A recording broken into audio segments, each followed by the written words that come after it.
Você sabia que o filo Porifera, ou Espongiários, é o primeiro filo na escala evolutiva no reino animal e que durante muito tempo eles foram confundidos com vegetais? Interessante? Então fica comigo que depois da vinheta nós vamos discutir sobre isso.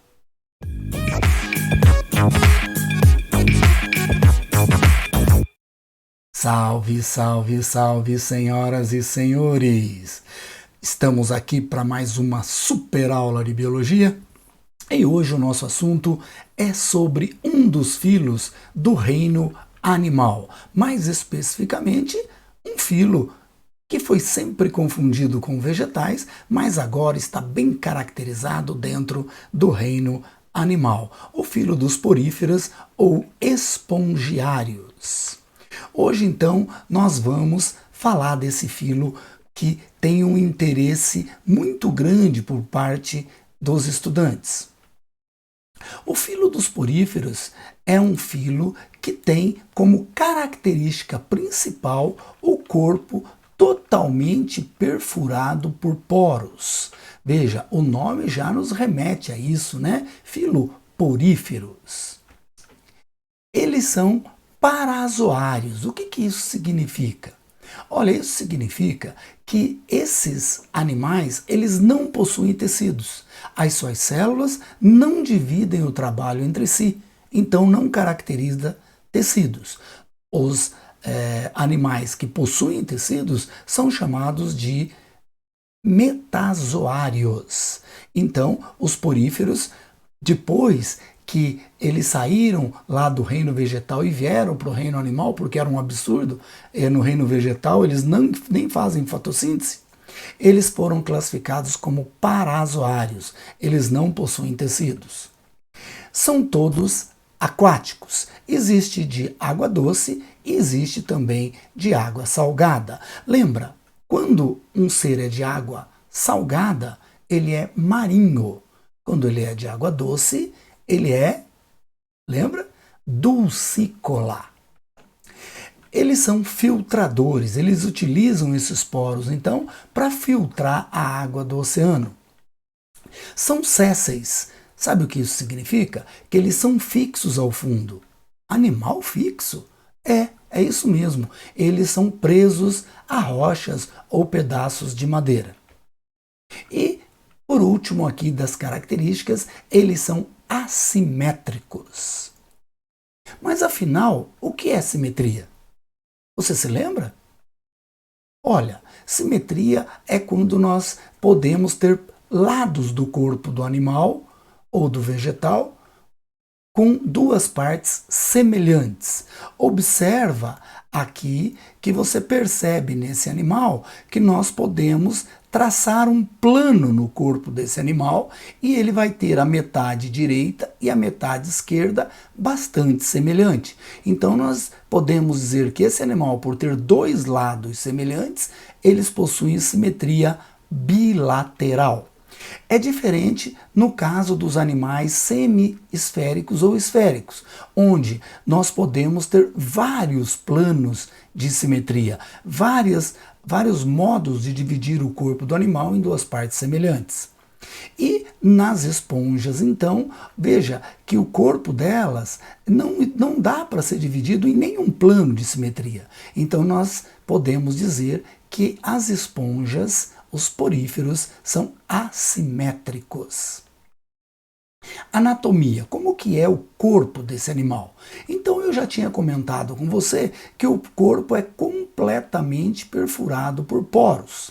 E esses poros, então, é que permitem a entrada da água no corpo desse animal. Na parte interna do corpo existe uma cavidade chamada átrio ou espongiocele. Esse átrio é por onde a água passa antes de sair por essa abertura chamada ósculo. Veja, ósculo não é boca. Se você procurar no dicionário, vai estar escrito assim, ósculo, relativo à boca. Tá? Mas como ele não tem aquelas estruturas embrionárias, então nós não chamamos isso aqui de boca, e sim de ósculo. O corpo desse animal tem uma camada de células de revestimento e na parte interna ele tem uma certa quantidade de uma proteína chamada espongina.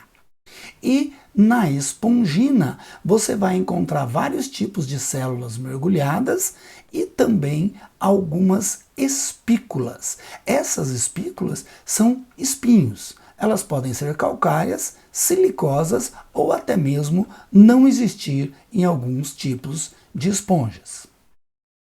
Tipos de células que nós encontramos nas esponjas. Então veja, essas células que fazem o revestimento da esponja, nós chamamos de pinacócitos. São células de revestimento. Aqui estão elas, ó, revestindo o corpo da esponja. Os porócitos, que fazem a entrada da água no corpo desse animal.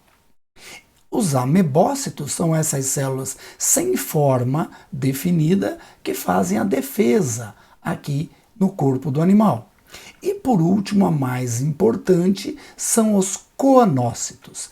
Veja, essa célula aqui, os coanócitos, elas são células responsáveis pela alimentação desse animal. Elas possuem um colarinho, né, e um flagelo. E é nessa região que o alimento que está suspenso na água acaba ficando aprisionado. Lembra a palavra coar, né? Filtrar. Então o coanócito é a célula que filtra a água do mar. Tipos morfológicos. Nós temos 3 tipos morfológicos nas esponjas. Veja, o primeiro tipo tem a parede bem simples, uma parede com algumas células, os poros e o átrio e o ósculo.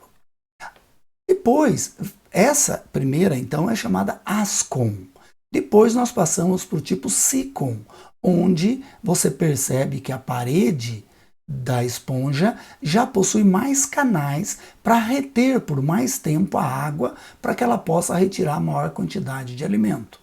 E a última é o tipo leucon. Veja que no tipo leucon nós já temos muitas subdivisões, né, que a gente chama de câmara vibrátil, onde a água fica aprisionada por um tempo e os coanócitos, então, quando mexem os seus flagelos, eles conseguem capturar grande quantidade de matéria orgânica que está em suspensão para alimentar esse animal. Você pode me dizer, eu vou confundir ascon, sicon com leucon. Depois eu não vou saber quem começa, se é sicon, se é leucon, se é ascon. Então pensa assim, esponja é um animal muito velho, muito antigo, né? Sempre que a gente fala em velho, antigo, a gente fala numa palavra antiga também, que é a palavra, olha, pega as iniciais azile, que te lembra asilo, onde ficavam as pessoas mais idosas. Então, se você lembrar dessa palavra, você não esquece mais a sequência. A nutrição. Como que é feita a nutrição nesses animais? Bom, a nutrição é feita através do processo de filtração da água. Quem que faz essa filtração? Então, lembra-se, são essas células aqui que parecem até uns espermatozoides, né? Essas células são os coanócitos. São elas que filtram a água e retiram da água as partículas alimentares que são feitas de matéria orgânica em suspensão, algas e protozoários. A digestão é intracelular, ou seja, ocorre dentro da célula. Lembra que no nosso caso não. O nosso alimento vai primeiro para o estômago, depois para o intestino, para daí ir no sangue e ir para a nossa célula. Aqui, como esses animais não têm tecidos e não têm sistemas, então cada célula faz a digestão individualmente. Então a gente diz que a digestão é intracelular. Lembra, gente, esses animais não têm nenhum tipo de sistema, eles não têm nem tecidos, então não pode ter sistema, não pode ter órgãos. A respiração. Bom, a respiração é aeróbia, significa que eles respiram oxigênio. Mas não há um sistema respiratório, então cada célula é responsável pela respiração. Nessa imagem que está aqui do lado, ó, eu queria te mostrar uma coisa interessante. Observa, aqui eu tenho uma colônia de esponjas. Observa que esses buracos, essas cavidades maiores, são os ósculos. E aí você pode pensar assim, nossa, mas essa esponja, ela tem 3 ósculos? Não, gente, sabe o que acontece? É que as esponjas, elas podem formar colônias. E nessas colônias, elas fundem os seus corpos e retiram aquelas paredes internas para que mais água fique dentro do corpo da esponja e ela possa aproveitar melhor para respirar e para se alimentar. O único problema da colônia é que elas têm uma dependência orgânica, ou seja, elas não podem mais ser separadas, senão todas acabam morrendo. Tá que legal? A reprodução. Bom, a reprodução pode ser de 2 tipos, assexuada ou sexuada. No caso da reprodução assexuada, o tipo mais comum é o brotamento. E é isso que levava alguns pesquisadores a pensar que a esponja era vegetal. Observa, ela solta então um broto, né, na lateral do corpo, e esse broto se solta, se prende na rocha e forma uma nova esponja. Então esse tipo é brotamento. Mas não é só esse tipo de reprodução que acontece nas esponjas. As esponjas também podem se reproduzir por fragmentação, quando partes do corpo se soltam ou são quebradas e originam um novo indivíduo. Tá bom? Esses tipos de reprodução são reproduções rápidas, mas que não há uma variabilidade, uma biodiversidade. Por quê? Porque não há a troca de material genético. Mas nós temos também a reprodução sexuada. Na reprodução sexuada, aí sim nós temos uma biodiversidade. Na reprodução sexuada, então, nós vamos ter a fecundação interna, acredite, um animal super primitivo, mas com fecundação interna, onde nós temos uma esponja que produz gametas masculinos, os espermatozoides, eles são liberados pelo ósculo e vão nadando até encontrar uma outra esponja que produziu um óvulo. E aqui o interessante, gente, é que o espermatozoide tem que fecundar o óvulo lá dentro do corpo da esponja. Então é uma fecundação interna. A partir desse óvulo fecundado, origina-se uma larva. Sempre que originar uma larva, nós dizemos que o desenvolvimento é indireto. Desenvolvimento indireto com larva. Essa larva é uma larva toda ciliada e natante, chamada anfiblástula. Essa larva, então, ela nada até encontrar uma rocha ou qualquer ambiente mais rígido, onde ela inverte a sua posição de natação e fixa na rocha e forma uma nova esponja. Então, nós temos aqui um processo sexuado nos poríferos. Então, por hoje, é só isso daí. Se você tem alguma dúvida, eu quero te lembrar que essa esponja não é aquela esponja que a gente usa para tomar banho. Aquela esponja lá é vegetal, tá legal? Mas os índios podem utilizar esponjas sem espículas também para tomar banho. Tá ok?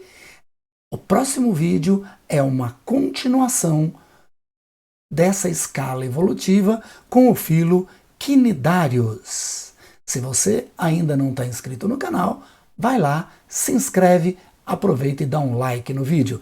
Eu te aguardo no próximo vídeo. Tchau, galera! Eu vou, mas eu volto! Tchau!